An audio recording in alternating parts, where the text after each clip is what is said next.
everyone, this is Sophia. And this is Jamie. And we are here with one of our beloved tribe members. This is Anne-Marie. Hello. And we are, first of all, just going to enjoy some dinner tonight, but we're also here just, Anne-Marie spoke with me yesterday a little bit about some of the differences, some of the changes happening in my relationship with Jamie right now that we've just announced publicly. And as you can imagine, that was a little bit surprising to her. Yes. Do you mind sharing a little about, we had a conversation about this yesterday, so she's going to help me. Well, my first thought was just, oh, everything's going to fall apart. Like, you guys weren't going to be okay. And then I was like, the whole tribe, I'm like, oh my gosh, everything. Like, I was just so worried, like, what was going to happen, you know? And because divorce is just in this world is such an ugly word, right? You know, typically so, very coded, ugly word. Yeah, there's a lot of yes.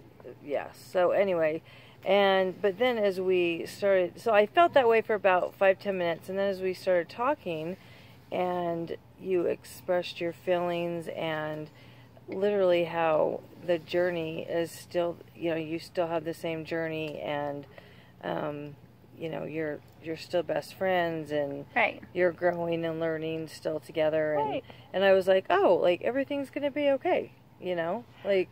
So I've asked her if she'd be comfortable if I just shared a little bit about that conversation. I figure, I'm gonna turn it over this way now. Okay. I figured that we would most likely be able to answer a lot of the questions for a lot of tribe members with the same format, and we also have Anne-Marie's partner here who has not heard any of this stuff, so this will be the first time that she's hearing this. Hi, T. This is T.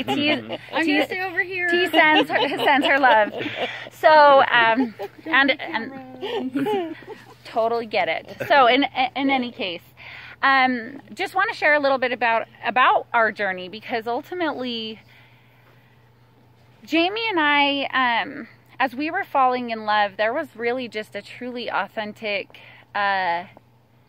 light that was just there. It didn't always need to be explained or defined or anything like that. It was just this incredible, beautiful light that we both recognized. Didn't really necessarily know how to make sense of all the time, but it was not really hard. It was impossible to ignore the fact that it was there. And there came a point in time in our relationship, and this, by the way, this is not going to be an inappropriate conversation, but it is, there might be a couple of parts that are potentially like 18 and older. So I just, yeah. I'm interested now. So I just want to be clear about that fact, because there was a point in time, this was in February, early February of last year, when Jamie and I, things were complex. We were falling deeply in love. He was well out of a relationship and into a very messy divorce, but things were complicated for us, and we didn't really know how to define everything other than just the fact that we were falling in love, and we were also learning so much about ourselves, and we were showing up for each other in a time where both of us actually kind of desperately needed a friend right then. So yeah, you know, it wasn't like we were both trying to fall in love. No. It was just the fact that we were developing a friendship that was bonded beyond just knowing each other for a little bit of time. We were really starting to study a lot of things and get to know each other things, but mostly we were developing how to interact with each other and by ourselves with emotion, and it was and also for a masculine guy. I mean, I was feeling stuff that I thought was kind of forbidden ground for guys, and it was. A lot of guys think that, right? Yeah. Because it's uncomfortable for them to feel that. Yeah. For sure. Because they've been taught since, you know. It's a new level of vulnerability for sure. Very taboo. Yep. Yeah. Right. So in any case, you know, I am going to ask. We have a tiny human that's walking up right now. I'm going to ask him to walk away because we're about to get into some. I love you, buddy. I love you. Do you need? Okay, Lucas, did you see where the towels are, sweetie? He's hot. Did you see he's where having the some fun and towels playing are? with two dogs. A towel. He's would you mind helping him real quick? Yeah. Okay. Thanks, okay. bud. Okay, sorry. Okay. We're good. Back to the conversation. Sorry. It's okay. So in any case, so you're gonna realize why I didn't want him up here for this part. Most of this conversation I wouldn't mind him hearing, but this particular, it's ironic that he'd walk up right now. In February of last year, we had a moment as we were just so experiencing that friendship can become so much more than friendship, and it was so beautiful and romantic and deeply connecting. We had a moment that was admittedly while we were making love, but that was a moment shared between two people who really, really were deeply, deeply in love with one another.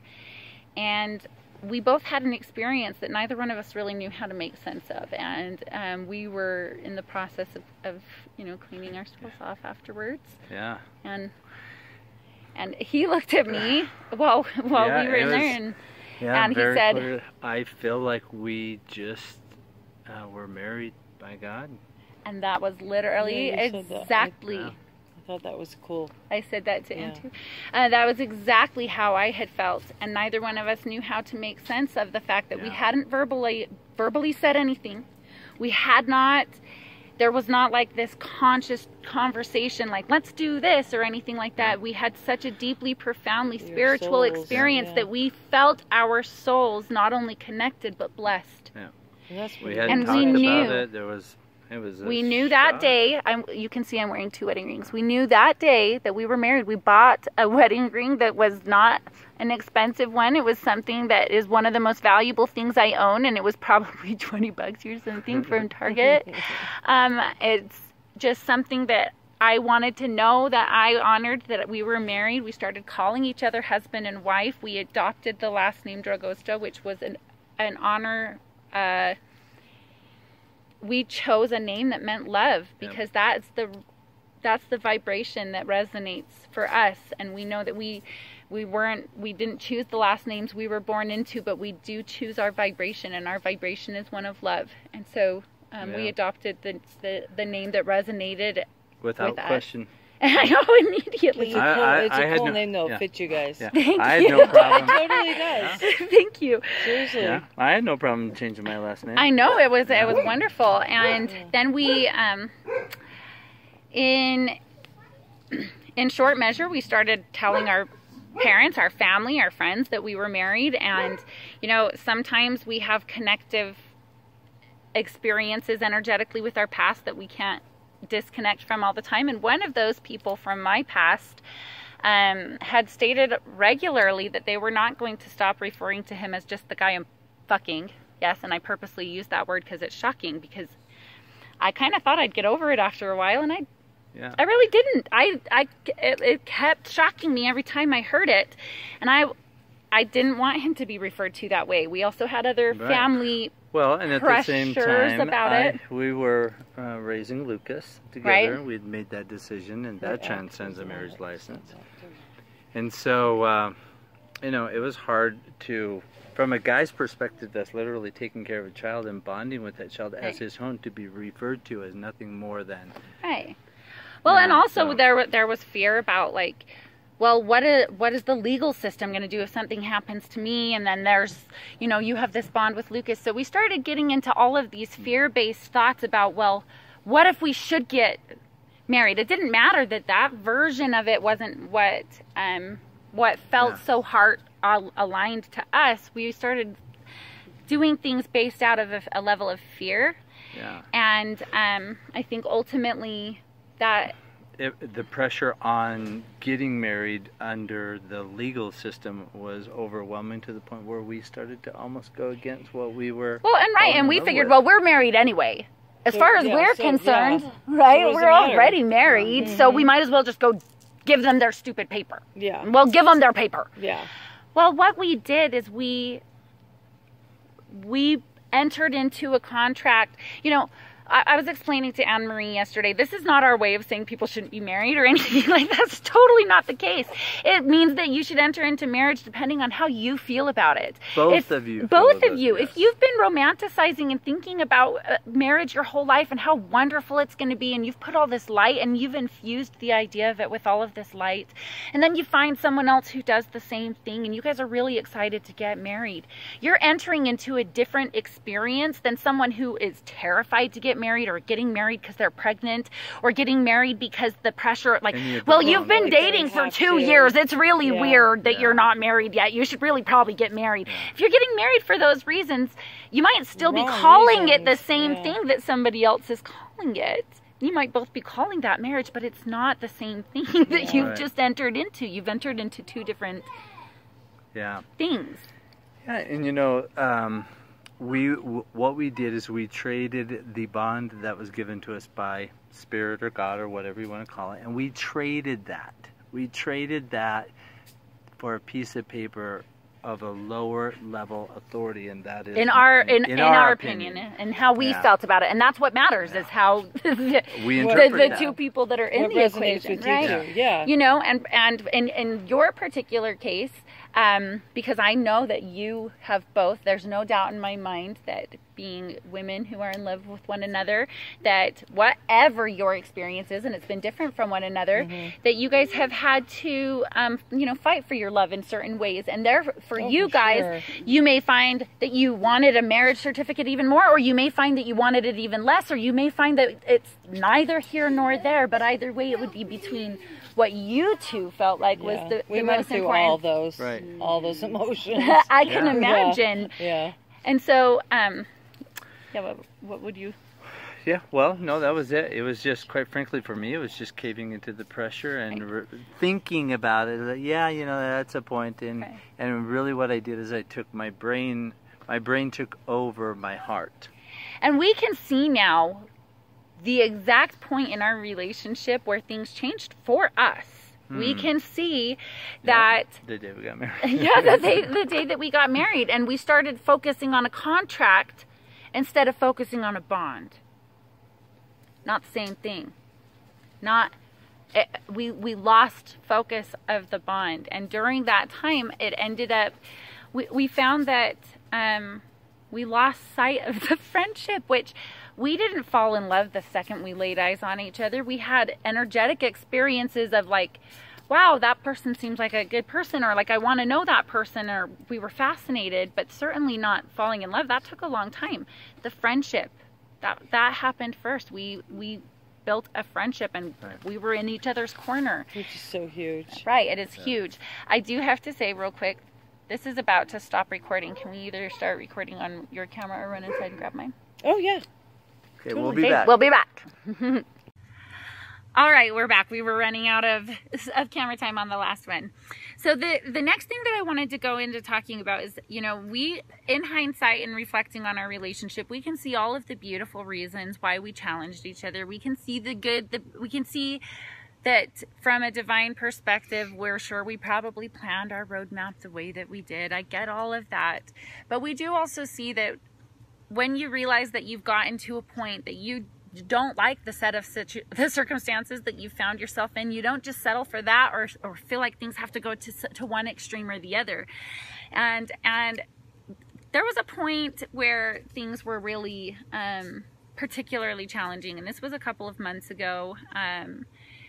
It was really, really, really challenging, and I wasn't entirely sure what we were going to do, and we were faced with the challenge that we weren't expecting.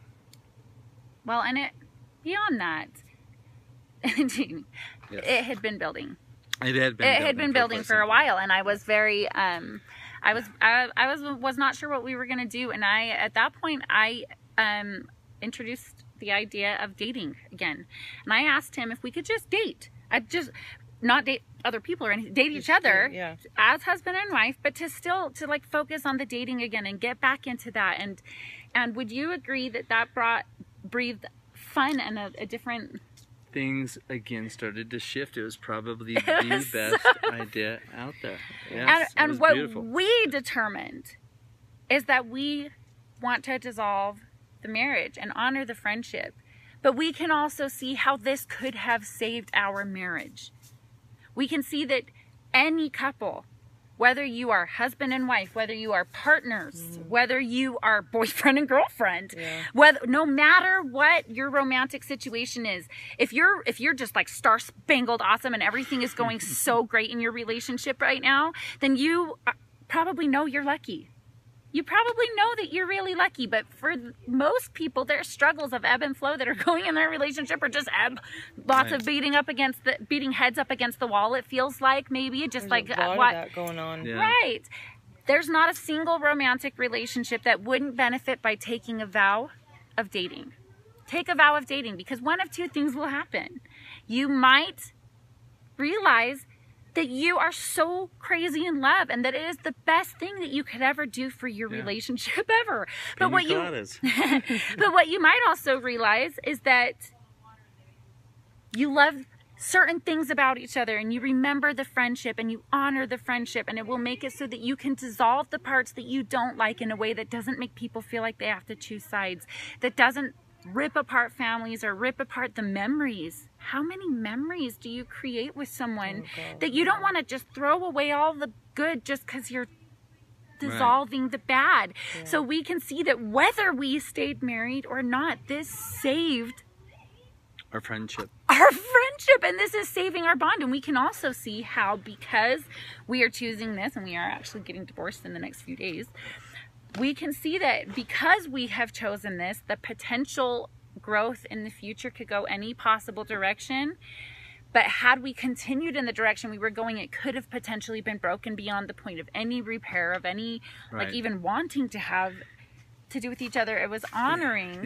It was honoring our love. And many of you know what we're saying about that, because we have friends that went through a divorce that they don't speak to each other. We've both gone through a challenging divorce of our own. Yeah.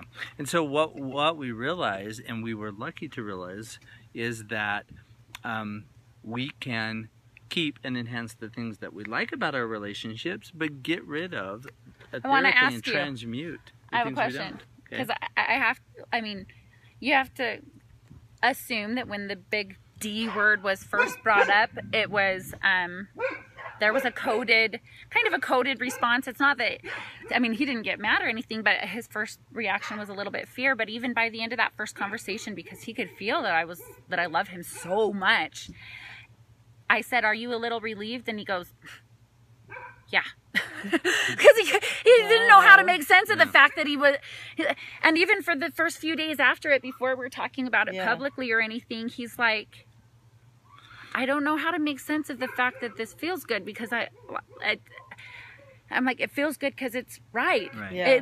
It's confusing because we know how we're supposed to be responding." And how we're coded to respond, but the reason it feels good is because this is the right decision. And that's how you know something's right. It feels good. And when follow your heart, man. Yeah. And but we both had to be really open. We were both in a point. Let me speak for me. We could not have done this if I was in a point of where I had, let's say, set down my bags, meaning I had carried a lot of egotistic characteristics into our relationships that maybe I didn't even know I had. And one of those things is, well, the set down your bag statement is that when you're in the military, were you about to explain that? Sorry. No, I felt like you were just passing that. That when you're well trained and you're in the military, you never really set down your bag. You're always ready to go. You're always military trained. Yeah. Once you're military trained, you're always trained. You never really put down your bags. Right. You never really do. And what he was saying is, he was putting down his bags and releasing into a state of allowing instead of structure and military. I'll give you a feeling that we can all relate to when we're kids. Okay. The feeling that I had when we made the decision and talked about the divorce, and as it started to really weigh, like, no, this is pretty okay, is this. Remember when you were in school or something, you really studied for a test, you knew you had it on Monday or something, so you sacrificed all your time in the weekend, or maybe some of you did.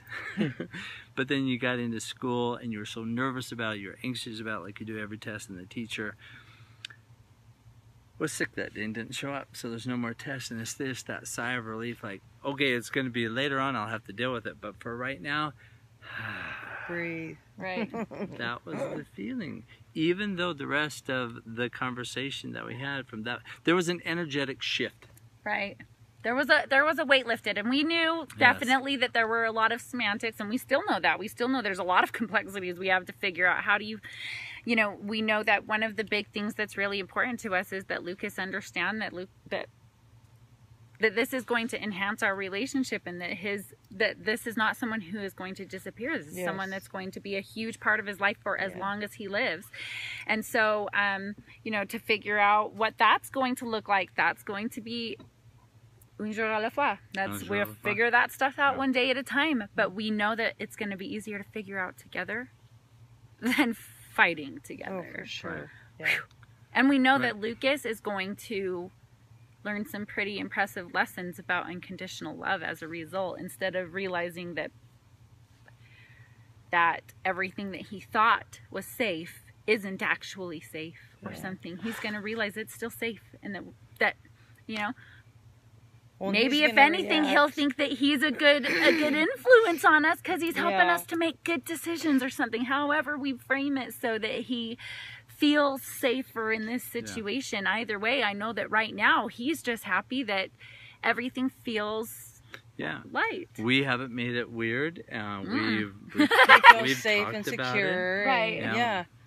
Which is how a kid's supposed to feel, you know? Right. And, I think he's this most is not his issue. He shouldn't go through that. But what we did recognize, though, is if we would have argued, if we would have, like, this is mine, this is yours, or this, it would have affected him. He would have picked up on all of that. I want to share this beautiful thing that he did the other day. He has this Olaf stuffed animal, and my niece is in town right now. She was in town from out of state, and they were watching a movie together, and he explained to her, he says, you know, you can hold Olaf if you want, and you can just hug him, and if you ever get scared and you think that it's your fault, you can just give him a hug, and you can, and he'll help you know that it's not your fault.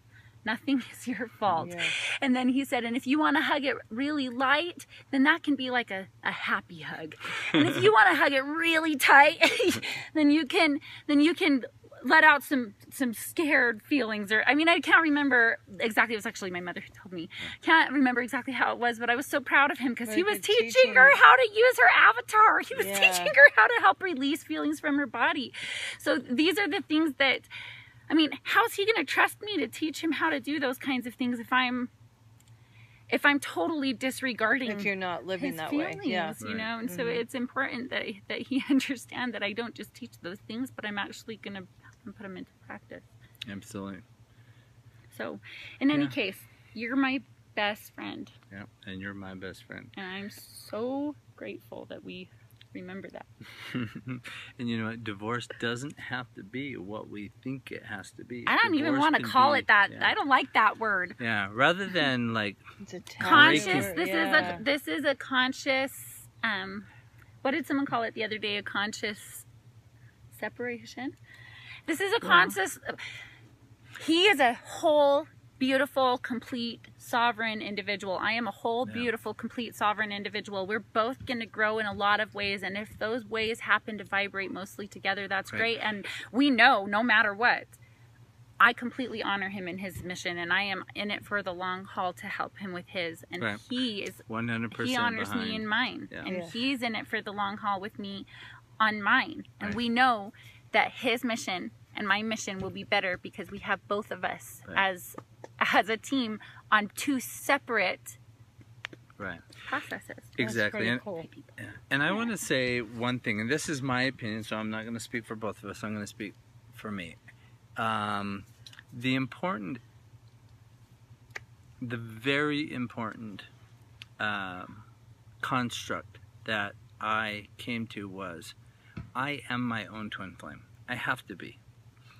So the twin flame issue resides with me being able to come into full balance as a male that has a lot of masculine characteristics that I need to be able to bring into full balance the feminine characteristics, which are the love and the beauty aspects of it that I wasn't taught, that most men aren't taught.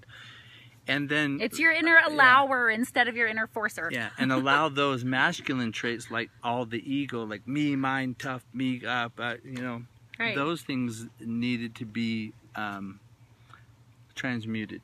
And so I know as an individual that even if I am alone physically by myself, I'm never alone. I've got people who love me on the other side of the planet. I've got family members who love me. I got a battle buddy who loves me. And it doesn't mean that I have to have a contract that says that we have to love each other or have to be with each other. But we can honor the fact that we can grow individually. So I don't think of it as breaking a bond, but rather liberating the opportunity honoring for more one opportunity. It's honoring an inner bond, honoring a different bond. When I say that it's the inner allower instead of the inner forcer, the reason I say that is because in the divine masculine, divine feminine energetic bond, the divine masculine is the light. The divine feminine is the love. The divine masculine is the electric charge. The divine feminine is the magnetic charge, which means the electric charge penetrates things. The magnetic charge allows. It draws things in. So I meant quite literally, it's allowing your inner allower, your inner magnetic forces to come alive instead of focusing on this you know, the inner belief that to be masculine or to be manly or to be strong or to be tough is to always, to never put down your bags. Sometimes it's to put down your bags. Yeah. Sometimes you have to. Sometimes you got to put down the bags and go with the flow, You know, it's really the law of polarity. If you want to study whatever you want to say, whether it's law of polarity or ebb and flow, the particle wave theory, divine you cannot masculine, have divine feminine. You cannot have love without light, and you can't have light without love. And so when you take a situation like two people that are friends and you take away any light, any love on that, all you do is just wreak havoc among family members. You know, everybody is affected by a negative divorce. So we believe there's no need for that. Why the hell do that? Why would I? You're my best friend. Yeah. Now, it's not for everybody, but exactly, this is our path. We don't expect everyone to. What I would say everyone should do, and if you want to invite us and we will help you, is date and renew your vows of dating. We'll do that. We'll do a huge party for you. We'll do a backyard barbecue for you. We'll do it. We'll do a princess party. If you want a princess party, we'll do a princess party. And guys, that's great. If you want a secret, text me and I'll tell you maybe some of the experiences that did work and didn't work. You can have that for free. Okay? He's gonna give you some about some tips to keep your divine feminine. Just kidding. And it isn't to keep, just kidding. Yeah, it isn't to keep her. Is to make sure she feels that give her space to feel safe. To feel safe in her own essence. Yeah, because both of you have different needs. We found that we needed different needs. And we also know that we are two beautiful individuals that are on congruent paths. That doesn't mean that they're the exact path. That means they're congruent. Yeah. Right. Love you, man. Love you. You're freaking awesome. All right. I love you. Thank you for being part of this. Thank you. And thank you for helping me with him too. Yeah. All right. The voice. We'll see you guys next time, and love and light. Love and light.